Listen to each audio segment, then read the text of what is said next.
കൊച്ചിയുടെ ഹൃദയഭാഗത്താണ് ആ വില്ല. പനങ്കുല പോലെ വളർന്നു നിൽക്കുന്ന തെങ്ങുകൾക്കു നടുവിലാണ് അത്. വെള്ളയും സ്വർണ്ണനിറവും കലർന്ന ഒരു ആഡംബര വില്ലയായിരുന്നു അത്. ഈ നിശബ്ദമായ, അണുവിമുക്തമായ കൊട്ടാരത്തിലെ ഏക താമസക്കാരിയായിരുന്നു ഞാൻ. എനിക്ക് 15 വയസ്സു തികഞ്ഞു. എന്നിരുന്നാലും പുറംലോകം എനിക്ക് ജനാലച്ചില്ലുകൾക്ക് പിന്നിലെ ഒരു മനോഹരമായ ചിത്രം മാത്രമായിരുന്നു. നഗരത്തിലെ ഏറ്റവും വലിയ ബിസിനസ്സുകാരനായ ഹരിയുടെ ഏക മകളാണ് ഞാൻ. ഈ പദവി എനിക്ക് ലോകത്തിലെ എല്ലാ സൗകര്യങ്ങളും നൽകി. ഒപ്പം അതൊരു വിലകൂടിയ തടവറയുമായിരുന്നു. അച്ഛൻ ഹരി ബിസിനസ് ലോകത്ത് ഒരു കൊടുങ്കാറ്റായിരുന്നു. എന്നാൽ വില്ലയുടെ അകത്തളങ്ങളിലെ പരമാധികാരി അമ്മ രാധാമണിയായിരുന്നു. അവരുടെ കർക്കശമായ നിയമങ്ങൾ എന്റെ ജീവിതത്തിന്റെ താളമായിരുന്നു. എന്റെ കാര്യത്തിൽ നിയന്ത്രണമെന്ന വാക്ക് അമ്മയ്ക്കൊരാചാരമായിരുന്നു. എന്റെ ഓരോ ചുവടുവെപ്പും, എന്റെ ചിരിയുടെ അളവ് പോലും അമ്മയുടെ കണ്ണടയുടെ ഫ്രെയിമിനുള്ളിൽ ഒടുങ്ങണം. അമ്മയുടെ സ്ഥിരം മന്ത്രം ഇങ്ങനെയായിരുന്നു: നിനക്കുവേണ്ടി ലോകത്തിലെ ഏറ്റവും മികച്ചതെല്ലാം ഒരുക്കിയിരിക്കുന്നത് എന്തിനാണ്? നീ അവിവേകികളായ ആളുകളുമായി കൂട്ടുകൂടി ഈ പദവി കളഞ്ഞുകുളിക്കരുത്. ആ വാക്കുകൾ എന്റെ മനസ്സിൽ ഭയത്തിന്റെ ഒരു മതിൽ തീർത്തു. എന്റെ വിദ്യാഭ്യാസം പൂർണ്ണമായും വീട്ടിലെ സ്വകാര്യ ട്യൂഷനുകളിലായിരുന്നു. ക്ലാസുകൾക്കൊടുവിൽ ഒഴിവു സമയങ്ങളിൽ എനിക്ക് കൂട്ടായി ഉണ്ടായിരുന്നത് പുസ്തകങ്ങൾ മാത്രമാണ്. വില കൂടിയ പെയിന്റിംഗ് ഉപകരണങ്ങളും വലിയ നീന്തൽക്കുളത്തിലെ തണുത്ത വെള്ളവും എനിക്കുണ്ടായിരുന്നു. സൗകര്യങ്ങളുടെ ഈ പെരുമഴയിൽ എനിക്ക് സന്തോഷം കണ്ടെത്താനായില്ല. പുറത്തു വെയിലത്ത് കളിക്കുന്ന കുട്ടികളുടെ ആരവം കേൾക്കുമ്പോൾ എന്റെ നെഞ്ചിൽ ഒരു ഭാരം അനുഭവപ്പെട്ടു. ഞാൻ സ്വയം ചോദിച്ചു, എന്റെ ബാല്യം എവിടെയാണ് നഷ്ടപ്പെട്ടത്? ഈ 4 ചുമരുകൾക്കുള്ളിൽ ഞാൻ ശരിക്കും ജീവിക്കുന്നുണ്ടോ? രാത്രികളിൽ ആഡംബരത്തിന്റെ തണുപ്പിൽ ഞാൻ പുതപ്പനടിയിൽ ചുരുണ്ടുകൂടി. ഒരു സാധാരണ കുട്ടിയായി തെരുവിലൂടെ നടക്കാൻ ഞാൻ സ്വപ്നം കണ്ടു. വിലയില്ലാത്ത സൗഹൃദങ്ങൾ ആസ്വദിക്കാനും ഞാൻ ആഗ്രഹിച്ചു.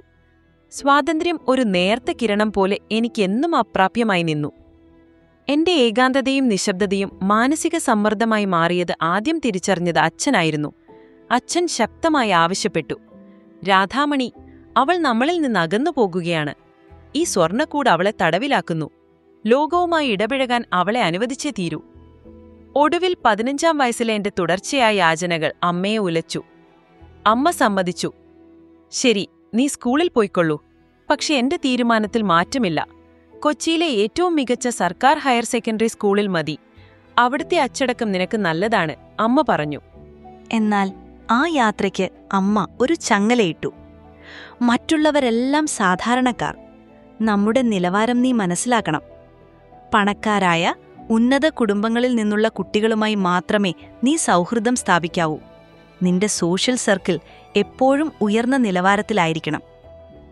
എനിക്ക് ആ നിബന്ധന ഒരു അപമാനമായി തോന്നി. എങ്കിലും ഈ ഇരുണ്ട മുറിയിൽ നിന്ന് പുറത്തുവരാൻ കിട്ടിയ അവസരം ഞാൻ പാഴാക്കിയില്ല.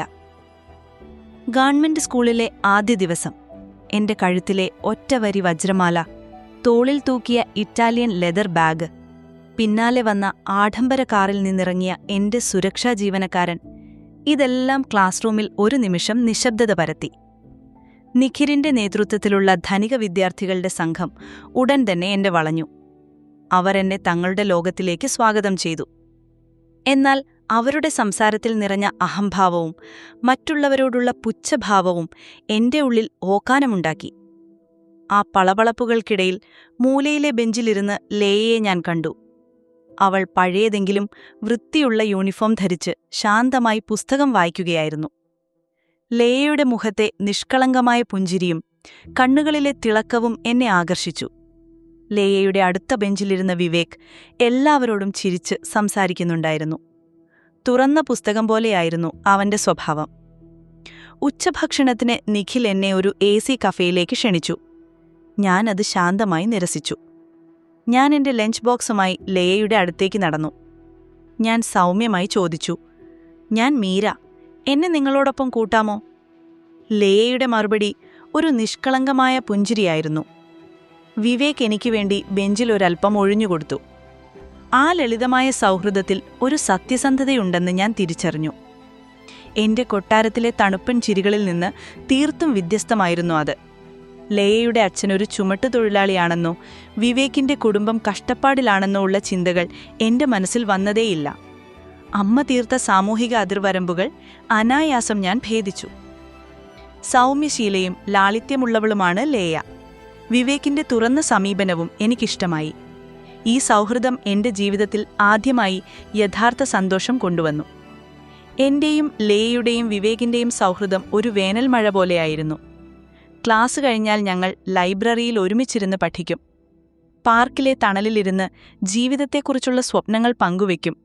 ഞങ്ങളുടെ സൗഹൃദം പണത്തിന്റെയോ പദവിയുടെയോ കണക്കുകൂട്ടലുകൾക്ക് അതീതമായിരുന്നു. ഒരിക്കൽ ലേയയുടെ വീട്ടിൽ പോയത് എനിക്കൊരു പുതിയ അനുഭവമായിരുന്നു. സിമന്റ് തറയുള്ള ഒരു ചെറിയ അടുക്കളയായിരുന്നു അത്. അവിടെ നിന്ന് വരുന്ന കടുകു വറുത്തതിന്റെയും കറിയുടെയും ഗന്ധം എന്റെ മനസ്സിനെ വല്ലാതെ സന്തോഷിപ്പിച്ചു. ലേയയുടെ അമ്മ വാത്സല്യത്തോടെ എന്നെ സ്വന്തം മകളെപ്പോലെ കണ്ടു. അവർ ചൂടുള്ള ചായയും പലഹാരങ്ങളും നൽകി. ഈ ലാളിത്യത്തിൽ ഞാൻ കണ്ടത് എന്റെ വീട്ടിൽ എന്നും അന്യമായിരുന്ന ഊഷ്മളതയായിരുന്നു. ഒരു ദിവസം ഞാൻ സങ്കടത്തോടെ വിവേകിന്റെ കഥ കേട്ടു. വിവേകിന്റെ അമ്മ ചെറുപ്പത്തിലേ അവനെ ഉപേക്ഷിച്ചുപോയി. അതിനുശേഷം ഒരുപാട് കഷ്ടപ്പെട്ട് അച്ഛനാണ് അവനെ വളർത്തിയത്. ആ കഷ്ടപ്പാടുകളിലും വിവേക് മനസ്സ് തുറന്ന് ചിരിക്കുന്നു. പണം നൽകാൻ കഴിയാത്തത്ര വിലപ്പെട്ട കാര്യങ്ങൾ ലോകത്തുണ്ടെന്ന് ഞാൻ മനസ്സിലാക്കി. എന്നാൽ എന്റെ ഈ മാറ്റങ്ങൾ അമ്മയ്ക്കൊരു തലവേദനയായി. എന്റെ മുഖത്തെ സന്തോഷം അവർക്ക് അസഹനീയമായി. ഞാൻ വീട്ടിൽ ചെലവഴിക്കുന്ന സമയം കുറഞ്ഞു. ഫോൺ സംഭാഷണങ്ങൾ നീണ്ടുപോയി. അമ്മയുടെ കൽപ്പനകളോട് ഞാൻ പഴയ അനുസരണ കാണിക്കുന്നില്ല. ഒരു ദിവസം അത്താഴ സമയത്ത് അമ്മ പൊട്ടിത്തെറിച്ചു. "നീ എവിടേക്കാണ് പോകുന്നത് മീര? ഈ താഴ്ന്ന നിലവാരത്തിലുള്ള സൗഹൃദങ്ങൾ നിനക്ക് എന്തു തരും? നമ്മുടെ ഫാമിലിക്കൊരു സ്റ്റാറ്റസ് ഉണ്ട്. നീ അതെല്ലാം കളഞ്ഞു കുളിക്കുകയാണ്." ഞാൻ ധൈര്യത്തോടെ മറുപടി പറഞ്ഞു. "അമ്മ എന്തിനാണ് ഇപ്പോഴും നിലവാരത്തെക്കുറിച്ച് സംസാരിക്കുന്നത്? എനിക്ക് വേണ്ടത് കപടമില്ലാത്ത സ്നേഹമാണ്. എനിക്ക് വേണ്ടത് സത്യസന്ധതയാണ്. അതെനിക്ക് രാധാമണി എന്ന അമ്മയുടെ മകളായി കൂട്ടുകാരിൽ നിന്ന് കിട്ടുന്നില്ല. അവർക്കെപ്പോഴും പണത്തെക്കുറിച്ചും ബ്രാൻഡുകളെക്കുറിച്ചും മാത്രമേ സംസാരിക്കാനുള്ളൂ. എനിക്കിപ്പോൾ കിട്ടുന്നതാണ് യഥാർത്ഥ സന്തോഷം." അമ്മയുടെ ഭയം ഞാൻ അവരുടെ നിയന്ത്രണത്തിൽ നിന്നും എന്നേക്കുമായി വഴുതിപ്പോകുമോ എന്നതായിരുന്നു. ഈ സൗഹൃദം എന്നെ അവരുടെ ആഡംബര ലോകത്തിൽ നിന്നും അകറ്റുമെന്ന് അവർ ഉറപ്പിച്ചു. അമ്മയ്ക്ക് ഒരു ഉചിതമായ പരിഹാരം ആവശ്യമായിരുന്നു. അത് അവരുടെ പദവിക്കും ധനത്തിനും യോജിച്ചതാവണം. അങ്ങനെ അമ്മ ഒരു രാഷ്ട്രീയ നീക്കം പോലെ ഒരു പദ്ധതി തയ്യാറാക്കി. എന്റെ സഹപാഠിയായ നിഖിലിനെ എന്റെ കാമുകനായി തിരഞ്ഞെടുക്കാൻ അവർ ശ്രമിച്ചു. നിഖിൽ അവരുടെ നിലവാരത്തിലുള്ള ഒരു ധനിക കുടുംബത്തിലെ അംഗമായിരുന്നു. നിഖിലിന്റെ വീട്ടുകാരുമായി അമ്മ രഹസ്യമായി സംസാരിച്ചു. എന്നെ നിഖിലുമായി കൂടുതൽ സമയം ചെലവഴിക്കാൻ പ്രേരിപ്പിക്കുകയും ചെയ്തു. ഒരു വെള്ളിയാഴ്ച രാത്രി ഒരു വലിയ വിരുന്നിൽ വെച്ച് അമ്മ ഈ ബന്ധം ഉറപ്പിക്കാൻ ശ്രമിച്ചു. നിഖിലിന്റെ അമ്മ എന്റെ കയ്യിൽ പിടിച്ച് ഭാവിയെക്കുറിച്ച് സംസാരിച്ചു. ആ നിമിഷം എനിക്ക് ശ്വാസം മുട്ടുന്നതുപോലെ തോന്നി. ആരും എന്റെ ഇഷ്ടം ചോദിക്കുന്നില്ല. ഞാൻ ഇവിടെ ഒരു കച്ചവട ചരക്കാണോ? വീട്ടിലെത്തിയ ഉടൻ എന്റെ സങ്കടം കോപമായി മാറി. ഞാൻ അലറി, "ഞാനൊരു പാവയല്ല അമ്മേ. എന്റെ ജീവിതം ആരുടേതാണ്? എന്റെ ഭർത്താവിനെ തീരുമാനിക്കേണ്ടത് അമ്മയുടെ സ്റ്റാറ്റസ് നിലനിർത്താനാണോ? എന്റെ ഇഷ്ടങ്ങൾ, എന്റെ വികാരങ്ങൾ, അതിനൊന്നും ഇവിടെ വിലയില്ലേ?" എന്റെ ശബ്ദം വില്ലയിലെ മാർബിൾ ഭിത്തികളിൽ അലച്ചു. എന്റെ കണ്ണുകൾ നിറഞ്ഞൊഴുകി. വർഷങ്ങളായി ഉള്ളിലടക്കി പിടിച്ച വികാരങ്ങൾ അണപൊട്ടി ഒഴുകുകയായിരുന്നു. മകളുടെ ഈ എതിർപ്പും ദേഷ്യവും അമ്മയ്ക്ക് സഹിക്കാനായില്ല. അവരുടെ മുഖം ചുവന്നു തുടുത്തു. തന്റെ നിയന്ത്രണം നഷ്ടമാകുന്നു എന്ന ചിന്ത അവരെ ഭ്രാന്തമായ അവസ്ഥയിലെത്തിച്ചു. അവരുടെ മനസ്സിൽ പ്രതികാരവും ഭയവും മാത്രമായിരുന്നു. അടുത്ത ദിവസം തന്നെ അമ്മ എന്നെ സ്കൂളിൽ നിന്ന് മാറ്റാനുള്ള അപേക്ഷ നൽകി. അതോടൊപ്പം അവരുടെ കോപം ലയയുടെ കുടുംബത്തിലേക്ക് തിരിഞ്ഞു. എന്റെ മകളെ വഴിതെറ്റിക്കാൻ ശ്രമിച്ചത് ലയയുടെ മാതാപിതാക്കളാണെന്ന് അവർ ആരോപിച്ചു. പണത്തിന്റെ സ്വാധീനമുപയോഗിച്ച് അമ്മ പോലീസിൽ പോയി. തട്ടിക്കൊണ്ടുപോകാൻ ശ്രമിച്ചു എന്ന കുറ്റം ചുമത്തി ലയയുടെ മാതാപിതാക്കൾക്കെതിരെ കള്ളപ്പരാതി നൽകി. തെളിവുകളോ യുക്തിയോ ഇല്ലാത്ത പരാതിയായിരുന്നു അത്. അമ്മയുടെ ഭ്രാന്തമായ നിയന്ത്രണത്തിന്റെ അവസാനത്തെ ശ്രമമായിരുന്നു ആ പരാതി. നിമിഷങ്ങൾക്കകം ലയയുടെ നിസ്സഹായരായ മാതാപിതാക്കളെ പോലീസ് കസ്റ്റഡിയിലെടുത്തു. ലയയുടെ നിലവിളി എന്റെ കാതുകളിൽ അലയടിച്ചു. ലയയുടെ മാതാപിതാക്കൾ കസ്റ്റഡിയിലായി എന്ന വാർത്ത എന്നെയും അച്ഛനെയും ഞെട്ടിച്ചു. ഞാൻ നിലവിളിച്ചുകൊണ്ട് അമ്മയുടെ കാൽക്കൽ വീണു. "അമ്മ എന്തിനാണീ ക്രൂരത കാണിക്കുന്നത്? ഈ പാവങ്ങൾ എന്ത് തെറ്റാണ് ചെയ്തത്? എന്റെ സൗഹൃദത്തിന് അവരെ ശിക്ഷിക്കരുത്." അച്ഛന് അമ്മയുടെ പ്രവൃത്തി അമിതമായി തോന്നി. തെളിവുമില്ലാത്ത ഒരു കേസായിരുന്നു അത്. അത് എന്റെ സുഹൃത്തുക്കളുടെ മാതാപിതാക്കൾക്കെതിരെയാണ്. നിയന്ത്രണമെന്ന അമ്മയുടെ ഭയം ക്രൂരത എന്ന നിലയിലേക്ക് മാറിയത് അച്ഛൻ തിരിച്ചറിഞ്ഞു. ഈ പ്രവൃത്തി എന്റെയും അമ്മയുടെയും ഭാവിയെ മോശമായി ബാധിക്കുമെന്ന് അദ്ദേഹം ഭയപ്പെട്ടു. അച്ഛൻ ഉടൻ തന്നെ തന്റെ രാഷ്ട്രീയ സ്വാധീനം ഉപയോഗിച്ചു. അദ്ദേഹം കേസിന്റെ നിജസ്ഥിതി മനസ്സിലാക്കുകയും ഇടപെടുകയും ചെയ്തു. അധികം വൈകാതെ ലയയുടെ മാതാപിതാക്കളെ മോചിപ്പിച്ചു. അദ്ദേഹം ലയയുടെ വീട്ടിൽ പോയി അമ്മയുടെ പ്രവൃത്തിക്കു വേണ്ടി മാപ്പു പറഞ്ഞു. ലയയുടെ അമ്മയുടെ കണ്ണുനീർ അച്ഛന്റെ മനസ്സിൽ ഒരു കുറ്റബോധമുണ്ടാക്കി. അതിന്റെ ഫലമായി അദ്ദേഹം അവർക്ക് നഷ്ടപരിഹാരം നൽകി. കൊച്ചി നഗരത്തിനടുത്തായി ഒരു നല്ല വാടക വീടും സുരക്ഷിതമായ സ്ഥിരമായ ജോലിയും നൽകിയാണ് അദ്ദേഹം അവരെ സഹായിച്ചത്. അച്ഛന്റെ ഈ പ്രവൃത്തി എന്റെ മനസ്സിൽ വലിയ ആശ്വാസമായി. എന്നാൽ അമ്മയോടുള്ള ദേഷ്യം എന്റെ ഉള്ളിൽ ഒരു കനൽ പോലെ എരിഞ്ഞുകൊണ്ടിരുന്നു. അമ്മയെ നോക്കുമ്പോൾ എന്റെ കണ്ണുകളിൽ ഭയമോ സ്നേഹമോ ആയിരുന്നില്ല, പകരം ആഴത്തിലുള്ള വേദനയും അവഗണനയും മാത്രമായിരുന്നു. എന്റെ അമ്മയ്ക്ക് ഇങ്ങനെ ഇത്രയും ക്രൂരമായി പെരുമാറാൻ കഴിഞ്ഞോ? ഞാൻ സ്വയം ചോദിച്ചു. ദിവസങ്ങൾ കടന്നുപോയി. അമ്മ വീട്ടിൽ നിശബ്ദയായിരുന്നു. അവരുടെ മനസ്സിൽ കുറ്റബോധം ഒരു ഭാരം പോലെ അലട്ടി. ഞാനും അവരുമായി സംസാരിക്കാതായി. അങ്ങനെയിരിക്കെ ഒരു ദിവസം ലയയുടെ അമ്മയ്ക്ക് റോഡ് മുറിച്ചു കടക്കുന്നതിനിടെ ചെറിയൊരു അപകടം പറ്റി. ലയ വിളിച്ചറിയിച്ചതനുസരിച്ച് ഞാൻ ഉടൻ ലയയുടെ വീട്ടിലേക്ക് പാഞ്ഞു. ഞാൻ അവിടെ എത്തിയപ്പോൾ അമ്മ സ്വന്തം കാറുമായി അവിടെ നിൽപ്പുണ്ടായിരുന്നു. പഴയ പകയോ സ്റ്റാറ്റസ് ചിന്തകളോ അമ്മയുടെ മനസ്സിലുണ്ടായിരുന്നില്ല. ഒരു മനുഷ്യൻ വേദനിക്കുന്നത് കണ്ടപ്പോൾ അവരുടെ ഉള്ളിലെ സ്നേഹമുള്ള അമ്മയുടെ മനസ്സ് ഉണർന്നു. അമ്മ ഒരു നിമിഷം പോലും അടിച്ചു നിൽക്കാതെ ലയയുടെ അമ്മയെ സ്വന്തം കാറിൽ കയറ്റി. അമ്മ പറഞ്ഞു, പേടിക്കണ്ട മോളെ, നമുക്കുടൻ ആശുപത്രിയിൽ പോകാം. അവർ ലയയുടെ അമ്മയെ കൊച്ചിയിലെ ഏറ്റവും മികച്ച സ്വകാര്യ ആശുപത്രിയിലേക്ക് കൊണ്ടുപോയി. ഡോക്ടർമാർക്ക് വേണ്ട എല്ലാ നിർദ്ദേശങ്ങളും അമ്മ നൽകി. അച്ഛനെ വിളിച്ചു വരുത്തി. ചികിത്സയുടെ മുഴുവൻ ചെലവും ഒരു ചോദ്യവുമില്ലാതെ ഏറ്റെടുക്കാൻ അമ്മ ആവശ്യപ്പെട്ടു. ഞാനും ലയയും വിവേക്കും ആശുപത്രിയിൽ ഓടിയെത്തി. അമ്മ ലയയുടെ അമ്മയ്ക്കു വേണ്ടി ചെയ്യുന്ന ഈ സഹായം കണ്ടപ്പോൾ എന്റെ മനസ്സിൽ അത്ഭുതവും ആശയക്കുഴപ്പവും നിറഞ്ഞു. ഇത്രയും ക്രൂരമായി പെരുമാറിയ ശേഷം എന്റെ അമ്മ ഇങ്ങനെയൊരു നിസ്വാർത്ഥ സ്നേഹം കാണിക്കുന്നതോ? രാത്രിയിൽ ലയയുടെ അമ്മയെ പരിചരിച്ചിരിക്കുമ്പോൾ വിവേക് എന്റെ അടുത്തു വന്നു. ലയയുടെ അമ്മയ്ക്ക് കുഴപ്പമൊന്നും വരില്ലെന്ന് ഉറപ്പായപ്പോൾ അവന്റെ കണ്ണുകൾ നിറഞ്ഞൊഴുകി. അവൻ പറഞ്ഞു, മീര, എന്റെ അമ്മ ചെറുപ്പത്തിൽ എന്നെ ഉപേക്ഷിച്ചു പോയി. സ്നേഹം കിട്ടാതെ വളരുന്ന ഒരു കുട്ടിയുടെ വേദന ആർക്കും മനസ്സിലാവില്ല. ലയയുടെ അമ്മയെ കാണുമ്പോൾ എന്റെ അമ്മയെ ഓർമ്മ വരും. ഈ ഭൂമിയിൽ ചിലർക്കു മാത്രമേ അമ്മയുടെ യഥാർത്ഥ സ്നേഹം എന്താണെന്നറിയൂ. ലയയുടെ അമ്മയ്ക്ക് ഒന്നും സംഭവിക്കരുത്. വിവേക് തെങ്ങി. വിവേകിന്റെ വാക്കുകൾ എന്റെ മനസ്സിൽ ആഴത്തിൽ സ്പർശിച്ചു. ആ രാത്രി എനിക്ക് ഉറങ്ങാനായില്ല. അമ്മ ഒരു നിമിഷം പോലും മടിച്ചു നിൽക്കാതെ ചെയ്ത സഹായം എന്റെ മനസ്സിൽ വീണ്ടും വീണ്ടും തെളിഞ്ഞു. അത് ലയയുടെ അമ്മയ്ക്കു വേണ്ടിയായിരുന്നു.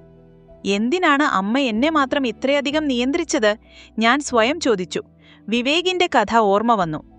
സ്നേഹം നിഷേധിക്കപ്പെട്ട ഒരു കുട്ടിയുടെ വേദന. അപ്പോഴാണ് അമ്മയുടെ കർക്കശമായ നിയമങ്ങളുടെ പിന്നിലെ ഭയം എനിക്ക് മനസ്സിലായത്. അമ്മയുടെ അമിതമായ നിയന്ത്രണം സ്നേഹം കുറവായതുകൊണ്ടായിരുന്നില്ല. ലോകത്തിലെ എല്ലാ അപകടങ്ങളിൽ നിന്നും എന്നെ സംരക്ഷിക്കാനുള്ള ഭയമായിരുന്നു അത്. പ്രത്യേകിച്ച് സാമൂഹിക അപമാനങ്ങളിൽ നിന്നും എന്നെ രക്ഷിക്കാൻ ഒരു അമ്മയുടെ ഭ്രാന്തമായ ഭയമായിരുന്നു അത്. അച്ഛന്റെ പണം കൊണ്ട് വാങ്ങാൻ കഴിയുന്ന എല്ലാ സൗകര്യങ്ങളും അമ്മ എനിക്ക് നൽകി. എന്നെ ഒരു കുറവുമില്ലാതെ വളർത്താൻ അവരെടുത്ത പരിശ്രമം മറ്റേതമ്മയെക്കാളും വലുതായിരുന്നു. എന്നാൽ ആ സ്നേഹം പ്രകടിപ്പിക്കാൻ അമ്മയ്ക്ക് അറിയാമായിരുന്ന ഒരേ ഒരു മാർഗം നിയന്ത്രണം എന്നതായിരുന്നു. പക്ഷേ അമ്മയും ആഡംബരത്തിന്റെ ചങ്ങലയ്ക്കുള്ളിലെ തടവുകാരിയായിരിക്കാം. ലയയുടെ അമ്മയ്ക്ക് കാണിച്ച സ്നേഹം അതിനൊരു തെളിവായിരുന്നു. പുറമേ കർക്കശിയാണെങ്കിലും അമ്മയുടെ ഉള്ളിൽ നന്മയുണ്ടെന്നതിനുള്ള തെളിവ്. ആ സ്നേഹം വ്യാജമായിരുന്നില്ല, അത് സത്യസന്ധമായിരുന്നു. ആ നിമിഷം ഞാനൊരു തീരുമാനമെടുത്തു. അമ്മയുടെ സ്നേഹം തിരിച്ചറിഞ്ഞ ഞാൻ അവർക്കൊരു രണ്ടാം അവസരം നൽകാൻ തീരുമാനിച്ചു. അമ്മയെ വെറുക്കുന്നതിനേക്കാൾ നല്ലത് അമ്മയെ മനസ്സിലാക്കാൻ ശ്രമിക്കുന്നതാണ്. പിറ്റേന്ന് രാവിലെ വീട്ടിലെത്തിയപ്പോൾ അമ്മ ലിവിംഗ് റൂമിൽ ഒറ്റയ്ക്കിരിക്കുന്നുണ്ടായിരുന്നു. അവരുടെ മുഖത്ത് ക്ഷീണവും കടുത്ത കുറ്റബോധവും നിഴലിച്ചു. ഞാൻ മെല്ലെ അമ്മയുടെ അടുത്തു ചെന്നു. അമ്മേ, എന്റെ ശബ്ദമിടറി. ലയയുടെ അമ്മയെ സഹായിച്ചതിന് നന്ദി. ആ നിമിഷം അമ്മയുടെ യഥാർത്ഥ മനസ്സ് ഞാൻ കണ്ടു. പുറത്തു കാണിക്കുന്ന ഈ ദേഷ്യത്തിനും കർക്കശ്യത്തിനും പിന്നിൽ അമ്മയ്ക്ക് എന്നോടുള്ള ഭയമാണെന്ന് എനിക്ക് മനസ്സിലായി. എന്നെ നഷ്ടപ്പെടുമോ എന്ന ഭയം. അമ്മ തലയുയർത്തി എന്നെ നോക്കി. ആ കണ്ണുകളിൽ വർഷങ്ങളായി അടക്കിപ്പിടിച്ച വേദന ഞാൻ കണ്ടു. നിയന്ത്രണം നഷ്ടപ്പെട്ടതിലുള്ള നിസ്സഹായതയുടെ ഒരു നേർത്ത ധാരലും അതിലുണ്ടായിരുന്നു. എനിക്ക് നിന്നെ പേടിയായിരുന്നു മീര. ഈ ലോകം അത്ര നല്ലതല്ല. എന്റെ നിയന്ത്രണം പോയാൽ നിനക്കെന്ത് സംഭവിക്കുമെന്ന് എനിക്ക് പേടിയായിരുന്നു. ഞാൻ നിന്നെ സ്നേഹിച്ചിരുന്നില്ല എന്നല്ല, അമ്മ വിതുമ്പി. ഞാൻ ചെന്ന് അമ്മയെ കെട്ടിപ്പിടിച്ചു. അതാ വീട്ടിൽ ആദ്യമായി സംഭവിക്കുന്ന ഒരു നിമിഷമായിരുന്നു. ആലിംഗനത്തിൽ അമ്മയുടെ ശരീരത്തിലെ എല്ലാ ടെൻഷനും അലിഞ്ഞുപോയി. അമ്മ കരഞ്ഞുകൊണ്ട് പറഞ്ഞു, നമ്മുടെ ബന്ധം തകർത്തതിന് എന്നോട് ക്ഷമിക്കണം അമ്മേ. ഞാൻ നിന്റെ കൂട്ടുകാരുടെ മാതാപിതാക്കളെ കള്ളക്കേസിൽ കുടുക്കാൻ ശ്രമിക്കാൻ പാടില്ലായിരുന്നു. നീ എനിക്ക് നൽകിയ ശിക്ഷയായിരുന്നു നിന്റെ മൗനം. അമ്മ എന്നോട് ക്ഷമിക്കണം. ഞാൻ പ്രതിവചിച്ചു. എനിക്ക് അമ്മയുടെ സ്നേഹം മനസ്സിലാക്കാൻ കഴിഞ്ഞില്ല. നമുക്കിത് ശരിയാക്കാം. നമുക്കൊരുമിച്ച് കൗൺസിലിങ്ങിന് പോകാം. നമ്മൾ രണ്ടുപേരും നമ്മുടെ ഭയങ്ങളിൽ നിന്നും നിയന്ത്രണങ്ങളിൽ നിന്നും മോചിതരാകണം. പഴയ കാര്യങ്ങൾ മറന്ന് നമുക്ക് പുതിയൊരു ബന്ധം തുടങ്ങാം. അമ്മ സമ്മതിച്ചു. അങ്ങനെ എന്റെ ലോകം മാറിമറിഞ്ഞു. ഞാൻ എന്റെ യഥാർത്ഥ സൗഹൃദത്തിന്റെ വില മനസ്സിലാക്കി. അമ്മ പതിയെ എനിക്ക് കൂടുതൽ സ്വാതന്ത്ര്യം നൽകി തുടങ്ങി. അച്ഛന്റെ സഹായത്താൽ ലയയുടെ കുടുംബത്തിനു വേണ്ട സഹായങ്ങൾ സ്ഥിരമായി ഉറപ്പാക്കാൻ ഞാൻ ശ്രദ്ധിച്ചു. അമ്മയും ഞാനും ഒരുമിച്ച് കൗൺസിലിംഗിൽ പങ്കെടുത്തു. ആഡംബരത്തിന്റെ മതിലുകൾ തകർത്തെറിഞ്ഞ് ഞാൻ സ്വന്തം സ്വാതന്ത്ര്യം വീണ്ടെടുത്തു. അമ്മയുമായുള്ള ബന്ധം സ്നേഹത്തിന്റെയും വിശ്വാസത്തിന്റെയും അടിസ്ഥാനത്തിൽ പുനർനിർമ്മിച്ചു. ആ യാത്ര ഒരു നല്ല സമാപനത്തിലെത്തി.